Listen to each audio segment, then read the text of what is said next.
20% so với tháng trước ấy nhỉ.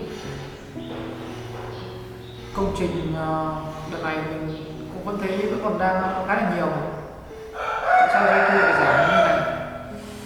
Chi phí về nguyên vật liệu thì cũng đâu có tăng mấy đâu, nhưng mà tại sao cái chi phí về nhân sự lại tăng nhiều này nhỉ?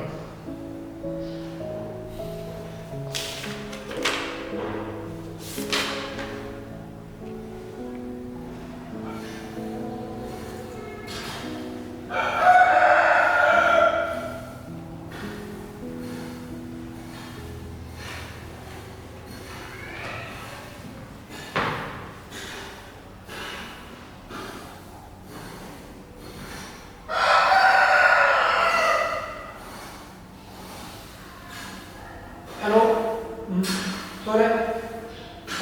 Tôi thấy cái doanh thu của công ty mình tháng này tại sao lại giảm nhiều như vậy nhỉ? Cái mail báo cáo về những khách hàng của cậu gửi tôi đã nhận được rồi, nó kiểm tra rồi, nhưng mà chỉ thắc mắc về vấn đề doanh thu thôi. Tháng trước nó vẫn đang tăng trưởng, tháng này lại giảm đến khoảng gần 20% như vậy. Cái giá cả nguyên vật liệu thì nó cũng đã lên rồi, nhưng mà nó cũng không sao. Còn cái chi phí về nhân sự hay là chi phí cố định này thì sao lại cao như vậy? Tôi dặn dò cậu như vậy thì có gì cậu kiểm tra lại cái chi phí phát sinh đấy, cùng một kế toán kiểm tra lại thật kỹ để tránh những sai sót hoặc là những nhầm lẫn gì đó. Tại lúc tới cái chi phí đó nó phát sinh hơi bất thường một chút đấy. Có gì cậu kiểm tra lại rồi báo cáo với tôi nhé.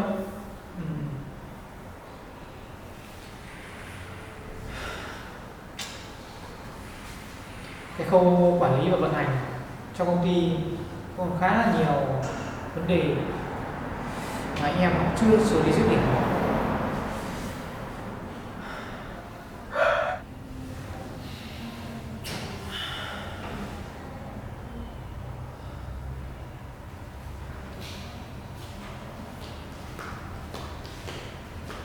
Bố ơi, làm việc mệt mỏi thế mà. Để cô giúp đi. Tốc cà phê. Vâng, cô xin. Lúc này thấy làm vất vả quá, không chịu ăn uống mà. Cái này công ty nó có một vài vấn đề phát sinh thêm nữa, qua phải bận bịu được.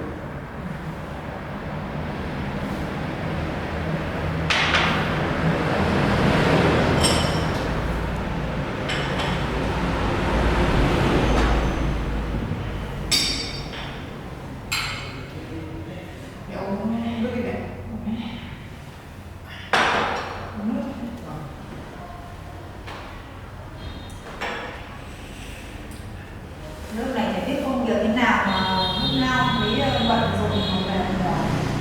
Thì công việc cũng không làm nào được. Công ty còn giao cho mọi người, anh em nó tự chỉ đạo bảo anh năm để làm, nhưng đôi lúc nó cũng phát sinh một vấn đề mà không thể giải quyết được, cho nên là con cũng sẽ phải giải quyết và điều hành thay một chút.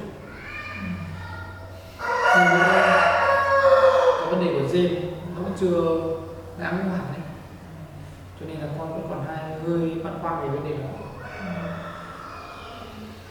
Công việc thì công việc chứ cũng phải đừng có làm quá sức mà. Con biết rồi. Bây giờ con cũng lớn và trưởng thành rồi thì mẹ cũng không phải quá lo lắng cho con. Như là cậu Dêm ấy mà ngày xưa mẹ cứ nghĩ là cậu ta là tốt, con cũng cứ tin tưởng vào cậu ta. Không ngờ cậu ta lại là con người không thật thà. Thế từ lần sau khi con làm cái gì con phải suy nghĩ, không được tin người quá. Đấy, cứ tin người quá xong là mình lại ảnh hưởng, mất hết cả uy tín của mình. Đấy cũng là điều mà con trăn trở với lâu nay mẹ. Con đã cho cậu ta quá nhiều cái này, từ niềm tin trong công việc lẫn tình bạn, nhưng cậu ta đã lừa dối con rất nhiều lần. Thì con có thể không trách móc gì, nhưng mà làm ảnh hưởng đến công ty, vi phạm pháp luật thì cậu ta chắc chắn sẽ phải bị xử lý thôi. Con đường là do cậu ta chọn, mỗi người đều có tư duy và cái chí hướng riêng của mình, nhưng Thật buồn là cậu ta đã chọn sai đường. Bây giờ nhiều người ta cũng không thật thà nữa, còn mình tin người ta nhưng mà người ta cũng không làm theo mình đâu. Thế cho nên là những cái gì mà con đã làm con cũng không phải băn khoăn gì, thì con cũng làm đúng. Đây là sai là cậu ta làm sai thôi. Thế thì con cũng không phải căng thẳng quá. Bây giờ công an đã bắt cậu ta rồi, thế bây giờ mình làm cái gì đúng là mình cứ làm thôi. Con cứ yên chí mà làm. Thật ra những lời mẹ nói thì con đều hiểu, cũng không liên quan gì đến con cả, nhưng dù sao thì cũng đã có tình nghĩa bạn bè rồi đồng nghiệp, làm cùng một thời gian và sống chung một thời gian khá lâu, con thấy thương xót cho số phận cậu ta. Bản thân cậu ta có rất nhiều cơ hội để phát triển, nhưng vì một chút tham lam, một chút lầm đường lầm lối mà bây giờ phải đứng trước vòng lao lý, phải chịu trách nhiệm trước pháp luật. Cuộc đời của tôi cũng đã khép lại thế này. Thôi con cứ yên tâm, cậu ta thì chỉ vì những cái lòng tham lam, mà cái lòng tốt của con là con đã giúp đỡ cậu ta nhiều như thế. Bây giờ cậu ta như thế thì chỉ vì cái lòng tham cho nên là con không phải ân hận gì. Con đã bảo cậu ta nhiều rồi, giúp cậu ta nhiều rồi mà cậu ta không nghe thì bây giờ chẳng biết làm thế nào đâu. Thôi mẹ, chuyện này con cũng tâm sự một chút với mẹ ấy vậy, và mẹ cũng đừng quá lo cho con nhé. Chuyện này thì con cũng sẽ không bị tâm nhiều. Thôi thì cậu ta làm như thế thì cậu ta phải chịu thôi. Bây giờ thì con làm thế nào cho nó là con người đúng đắn mà vì công việc. Thôi thì con cứ cố gắng. Con hiểu rồi mẹ.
Mấy ngày trời mà nắng thì phơi đỡ thấp mà, không thì nếu trước toàn mưa.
mà mấy hôm nay trời nắng mình còn phơi được cho tươi ít thóc này, không thì để mưa mấy hôm là mọc mọng hết đấy. Còn phải lên rau gì nữa, phải đi tưới mấy hôm chưa tưới nước rồi.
Chắc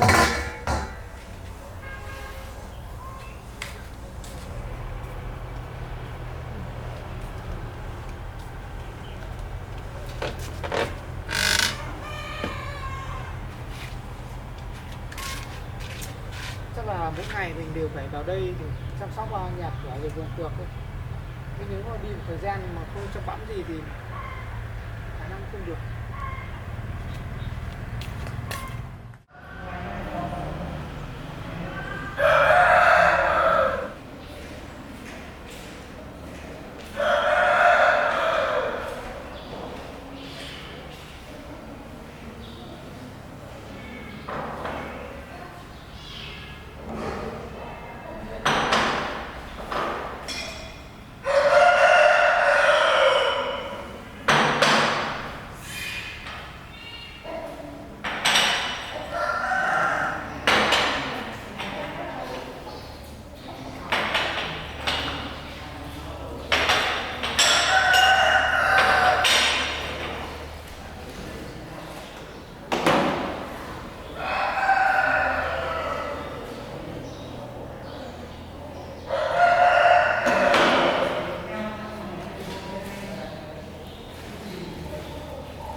tươi sáng đang chờ đợi phía trước.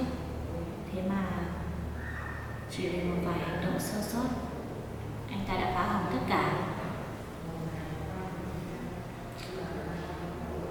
Không lẽ là anh ta ở một mình, cho nên đã cô đơn quá lâu rồi, không có người thân bên cạnh để nhắc nhở anh ta về điều đúng nữa. Như thế thì thật là đáng thương.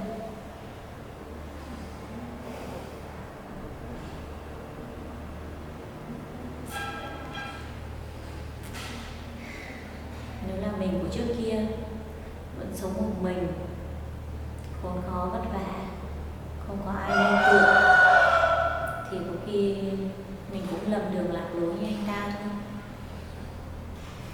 Thật là may mắn khi mà mình gặp được anh Hiếu. Anh Hiếu như là một tia sáng trong cuộc đời mình vậy.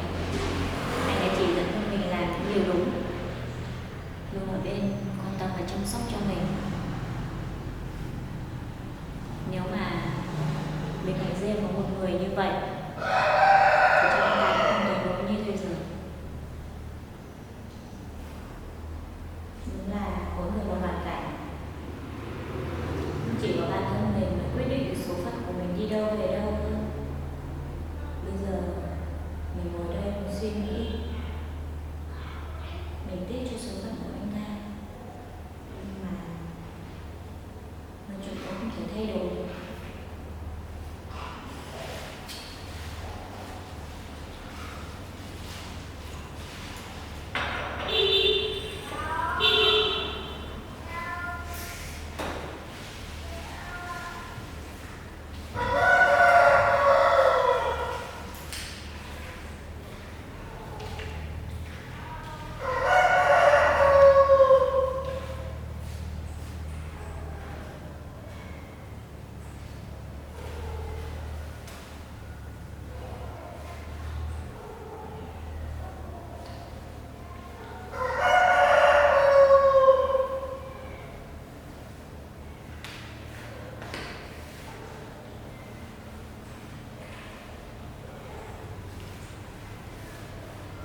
Chắc là bác gái ra ngoài đi chợ rồi.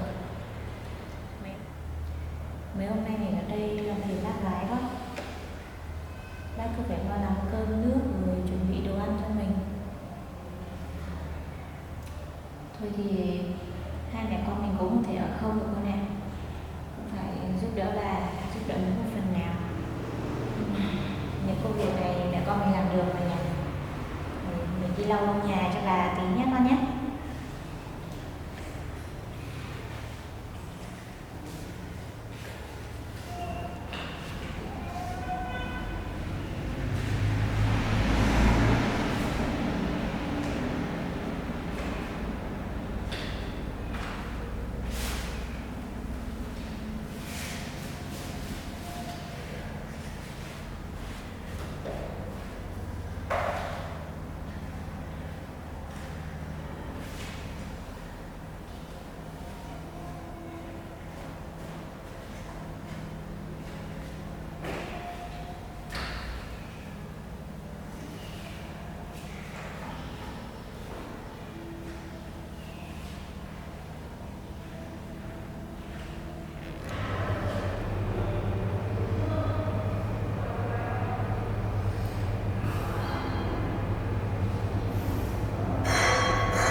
Anh Giang,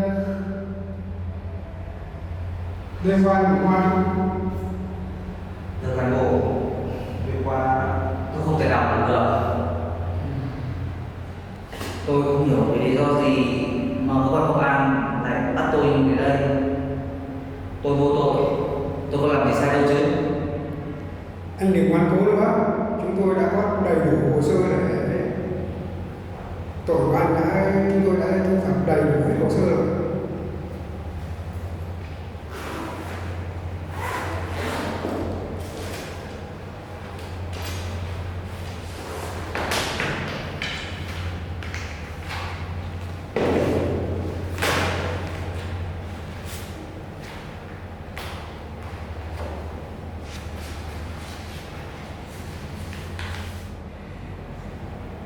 Tất cả các hồ sơ mà anh gây nên cái vụ án này chúng tôi đã có đầy đủ hết cái đây và thu thập được hết tất cả những cái dữ liệu của anh đã làm giả ra, thì anh còn từ cái chối thế nào nữa.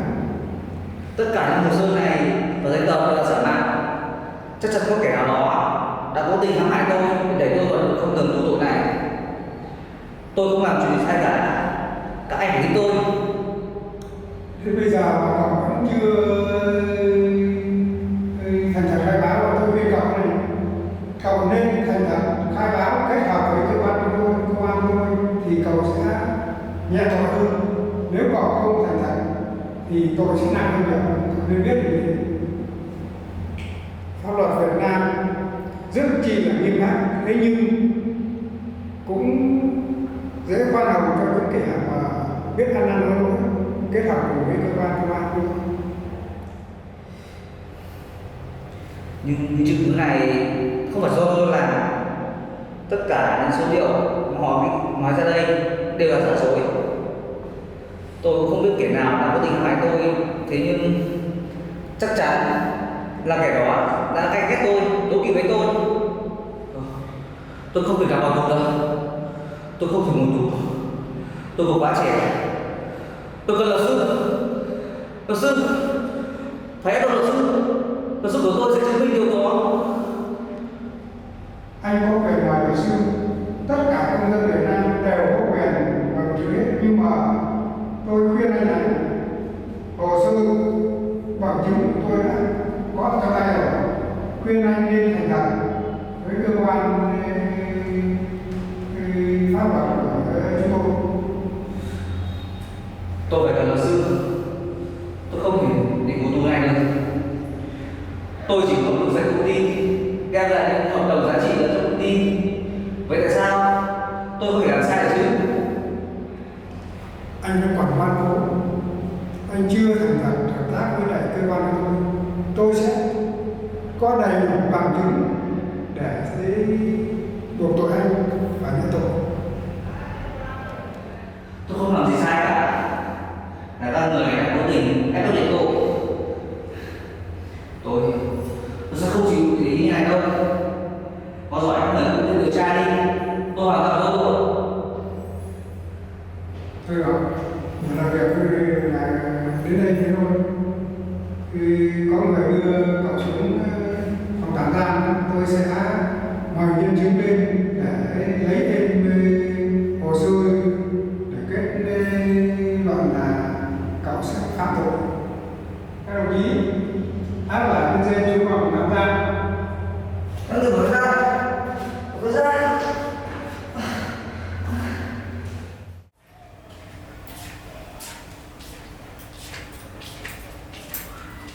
Nhà nó khô hết rồi đấy.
Chuyện của dây không biết thế nào rồi nhỉ. Giờ này anh ta có thành khẩn khai báo cho cơ quan chức năng không nữa?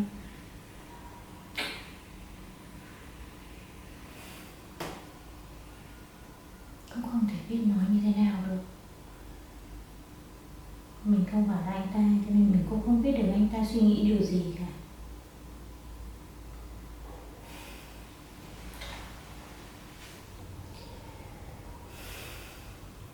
Nếu mà thời gian có thể quay trở lại, anh ta có thể suy nghĩ chín chắn hơn, thì không biết liệu anh ta có lầm đường lạc lối như bây giờ không?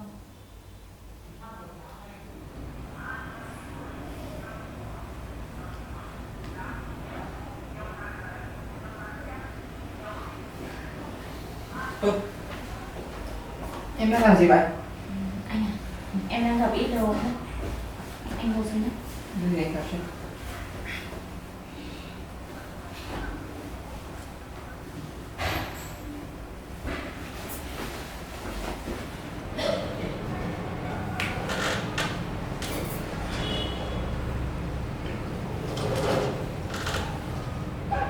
Thế có chuyện gì hay là có vấn đề gì mà anh nhìn thấy em có vẻ hơi mệt mỏi, hơi buồn? Em cũng không có chuyện gì đâu, chẳng qua là cứ ngồi suy nghĩ lung tung một tí thôi. Hay là về đây ở không quen, tự quen khảo sát ở bên nhà của bạn. Cảm giác vừa trong lành, đến giờ này là từng chim hót đã níu nó hết cả. Cái này chỉ là một phần thôi. Nói chung là có chuyện gì thì em cũng phải chia sẻ với anh sẽ tâm sự cùng em để có thể chia sẻ bớt những nỗi buồn. Nhưng mà chắc là cũng chỉ em nghĩ thế thôi chứ bây giờ này mà em nói ra thì chỉ sợ làm anh thêm phiền lòng thôi ấy. Với lại dạo này công việc của anh cũng nhiều rồi, chịu nhiều áp lực rồi. Em không muốn gây thêm phiền phức cho anh nữa. Thôi nào, có chuyện gì thì cứ chia sẻ thẳng thắn cho anh đi, anh có thể tâm sự cùng em được. Thực ra thì em đang suy nghĩ về chuyện của James anh ạ. Chuyện của James có gì mà khiến em suy nghĩ nhiều như vậy? Thực ra thì em không biết được những cái vấn đề anh ta làm ở công ty, nhưng mà cứ mỗi lần nhắc về anh ta ấy thì em cảm thấy anh ta thật là đáng thương. Đáng thương sao? Sau tất cả những gì James đã gây ra cho anh và có thể đe dọa cả hai mẹ con của em, anh nghĩ cậu ta nên phải chịu sự trừng phạt của pháp luật. Anh à, khi con người ta lạc lối ấy thì điều họ cần không phải là sự trừng phạt mà là một cơ hội để quay đầu anh ạ. Em hiền và ngây thơ quá tươi. Thực ra anh không biết là nên trách hay là nên cảm ơn em nữa. Có gì mà phải cảm ơn anh. Em chỉ nghĩ thế này thôi, nếu mà sau này con mình lớn lên ấy, chắc chắn nó sẽ gặp sai lầm nào đấy, thì đến lúc đấy sẽ có một người nào đấy hiểu và thông cảm cho nó thôi. Em thật là một người có lòng nhân từ. Thôi rồi, anh sẽ lên cơ quan chức năng để có thể thứ nhất là khuyên giải dên, cái thứ hai nữa là có thể mong cơ quan chức năng có thể giảm bớt án cho dên. Thì Bố của em gọi. Alo ạ. Vâng ạ. Bây giờ cháu sẽ phải lên cơ quan chức năng luôn hả bác? Vâng. Phục vụ và cung cấp thêm hồ sơ liên quan đến vụ án của James ạ? Vâng ạ. Vâng. Cháu sẽ lên ngay để cung cấp thêm những bằng chứng thêm ạ. Vâng vâng. Vâng, chào bác. có chuyện gì mà phải đi luôn hả anh? Bố em vừa gọi chuyện liên quan đến James em. Thôi, bây giờ hai mẹ con ở nhà nghỉ ngơi.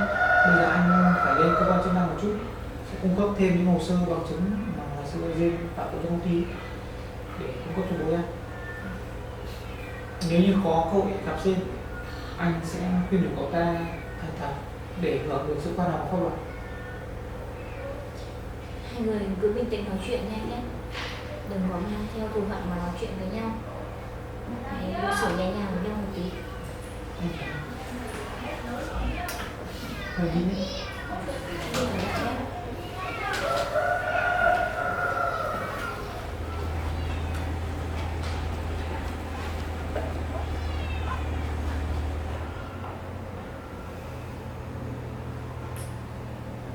Hy vọng là James sẽ nhận ra lỗi lầm của mình, thành khẩn khai báo để được nhận sự khoan hồng của cơ quan chức năng,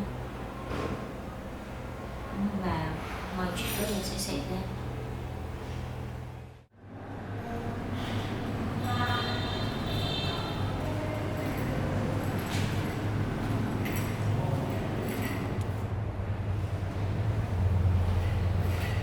Chào bác. Cháu à? Mày ngồi.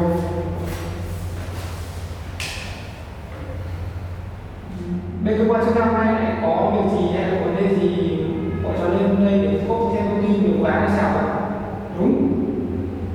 Hôm nay tôi mời gặp bên đây là các bạn biết một số như này. Hiện tại bây giờ là tên James vẫn chưa nhận tội.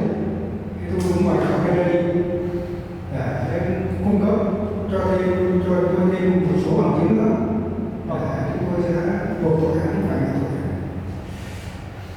Tên James này hắn thực sự là một người cứng đầu. Tại sao bằng chứng đã dày dày như vậy rồi mà vẫn hắn có thể chối cãi được vậy? Tên James này là một tên tội phạm rất danh giá. Tôi e rằng là ở đằng sau hắn có một thế lực nào đó, cho nên hắn ấy cố tình để kéo dài thời gian. Cái khả năng mà bác đưa ra cháu nghĩ khá là hợp lý. Tại vì cháu là người rất hiểu James, chúng ta là một người rất ngoan cố và rất có dã tâm. Cái gia tộc nhà hắn thì cũng khá là tiếng và có khối tài sản rất lớn lắm. Hắn ta thì chơi luật sư, có thể cải trắng, tẩy trắng tất cả những cái sự thật, hoặc là được sự hậu thuẫn gia đình lắm.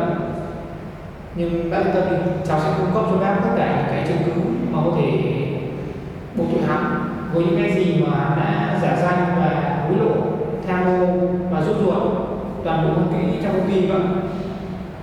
Hoặc là cháu có thể ra tòa để làm nhân chứng đối chất trực tiếp với hắn.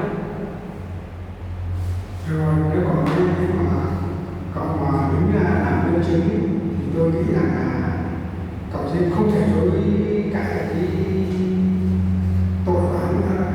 Vâng, ở công ty cháu cũng đã có một vài vị trí cấp cao đã từng làm việc chung với Dên, và hắn đã từng giả mạo chữ ký của cả cháu hay là của cả Tân ở một cổ đông lớn ở công ty nữa. Ngoài ra còn những lần hắn giao dịch chuyển khoản bằng tài khoản của công ty trong lúc mà hắn ta điều hành công ty, thì bây giờ cháu vẫn giữ, cháu có thể cung cấp thêm những cái giao dịch đó cho khách, hoặc là những cái giấy tờ sổ sách mà hắn đã giả mạo chữ ký trước đây. Cho nên là bên cơ quan chức năng cần cháu cung cấp thông tin gì, cháu sẽ sẵn sàng phối hợp với bên cơ quan chức năng để có thể làm sáng tỏ và sớm kết thúc cái vụ án này. Rồi cậu sẽ cung cấp cho tôi tất cả những cái giấy tờ liên quan đến tên Dên này như cậu vừa nói, thì sẽ lập cái hồ sơ hoàn chỉnh hơn để buộc hắn phải nhận tội. Bác yên tâm đi, bên cháu đã chuẩn bị tất cả những cái giấy tờ mà có sót lại. Ngày xưa cũng đã cung cấp tất cả hầu như 100% giấy tờ rồi, hôm nay là sẽ cung cấp nốt những cái lần giao dịch đấy cho anh. Thì cháu mong là bên cơ quan chức năng để xử phạt vụ án này, trả lại cái sự trong sạch cho công ty nhỉ. Đây này.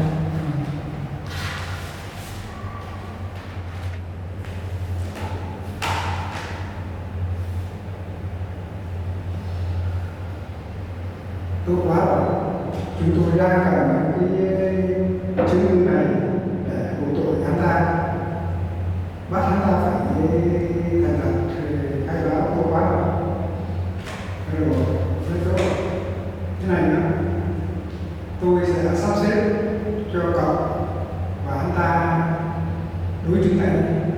Vâng, thế thì nếu như mà Dên có một chút lương tâm thì với cái trước đây cháu và anh ta, cháu có khả năng cháu sẽ khuyên của anh ta thì có thể tự nhận tội, tự mình khai báo để có thể nhận được sự khoan hồng pháp luật được.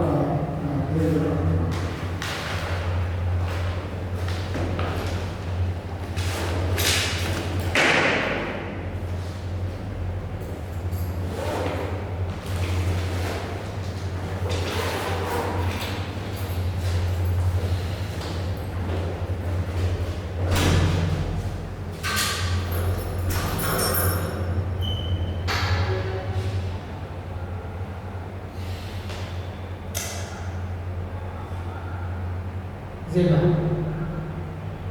cậu đã làm được lần lỗi rồi, đến nước này rồi mà cậu không thể ngoan cố và chối tội của mình được. Tôi hy vọng tôi có thể khuyên ngăn được cậu, có thể thức tỉnh cậu một chút để cậu có thể tự nhận lỗi và có thể nhận được sự khoan hồng pháp luật.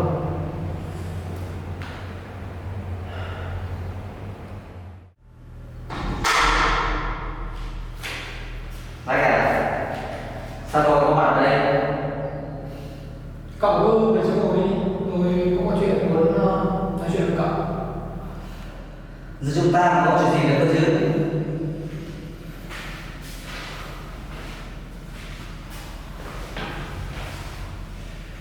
Hiện tại cậu đã phải trả giá với tất cả những sai lầm của mình rồi, thì với tư cách chúng ta đang là bạn, tôi khuyên cậu hãy ăn năn hối cải và nhận lỗi của mình.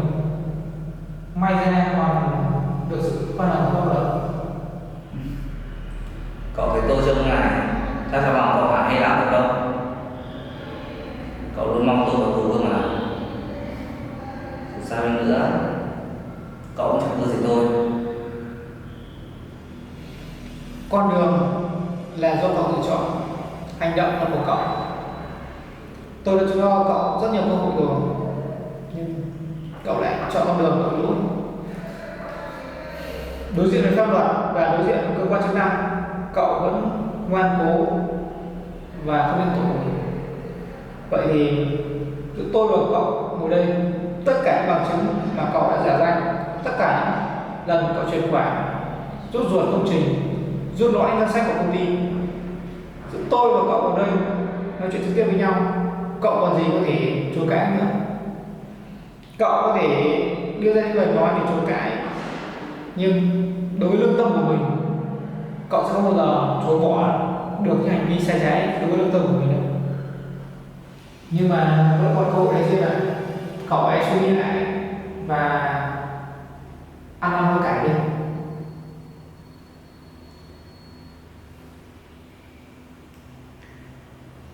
Tôi tưởng cậu sẽ hận tôi. Tôi đã từng có thời gian rất là hận cậu, vì những hành vi của cậu đã gây ra cho tôi và công ty. Nhưng bây giờ thì không còn nữa. Vì sao cơ chứ? Tôi đã làm cho cậu mất tất cả, đã hại đến cậu, đến những người thân của cậu, những người mà cậu luôn thương yêu. Tôi có đáng được tha thứ không? Dù sao thì chúng ta cũng đã từng gặp lại với nhau, đã cùng có những khoảng thời gian kỷ niệm đẹp với nhau. Đơn giản vì cái lý tưởng của ta của cậu quá lớn để tham lam dẫn đường, và tôi cũng không hề muốn kết thúc với cái tình cảnh là tôi và cậu tôi lẫn nhau như này. Tôi chỉ có lời khuyên với cậu như vậy thôi.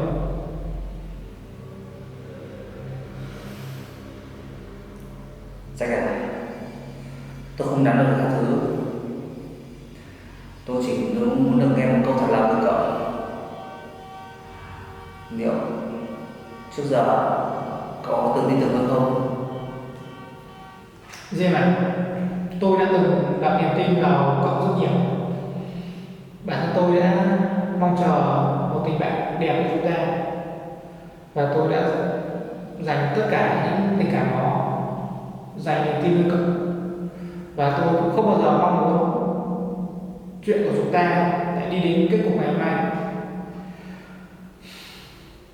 Cậu hãy thật lòng khai báo chuyện này.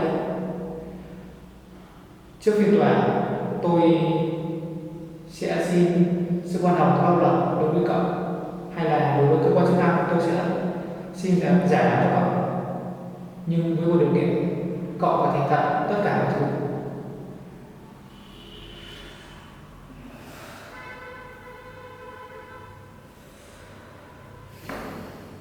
Cảm ơn cậu. Cảm ơn cậu luôn tin tưởng tôi như một người bạn. Đến bây giờ tôi tin mọi chuyện còn không có gì mà. Hôm nay tôi đến đây để phục vụ cơ quan chức năng điều tra và cũng có một chút lời tâm sự riêng với cậu. Hãy thành thật, vẫn còn rất nhiều cơ hội đối với cậu. Thực ra thì quyết định là cậu hãy quyết định đi.